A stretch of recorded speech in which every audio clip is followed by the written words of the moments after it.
Ruiz गेले कि ये पुत्र से मांगे फिर ले कि ये नैना तोरा द्वार सिवा के जननी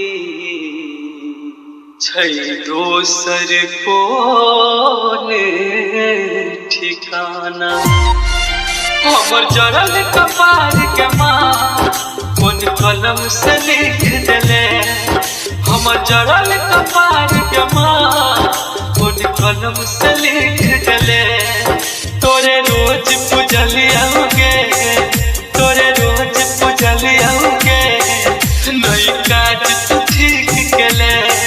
हमर जरल कपार के माँ कोन कलम से लिख देले, हमर जरल कपार के माँ कोन कलम से लिख देले। तोरे रोज पूजलियौगे, तोरे रोज पूजलियौगे, नई काज तू ठीक केले। हमर जरल कपार के माँ कोन कलम से लिख देले। रिकॉर्डिंग स्टूडियो डीजे मिट्ठू राजा पटसोनी।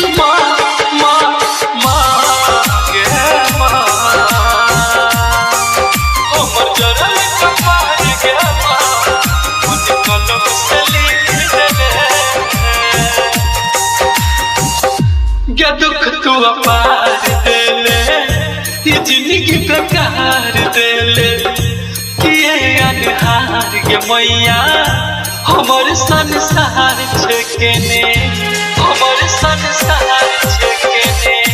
क्या दुख तू अपार देले, ये जिंदगी बेकार देले, किए अनहार के मैया हमर संसार छकेने।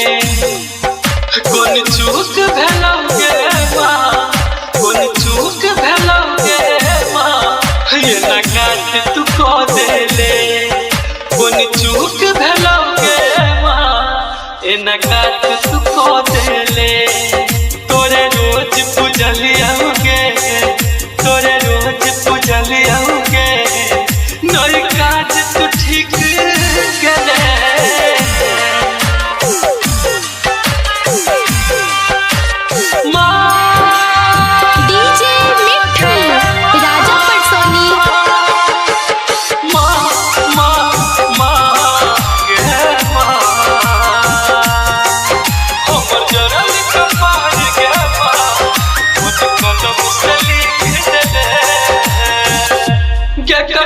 कठोर सजा दे छै सब मंजूर मैया, चरण साला के अपना करे नहीं दूर मैया, करे नहीं दूर मैया।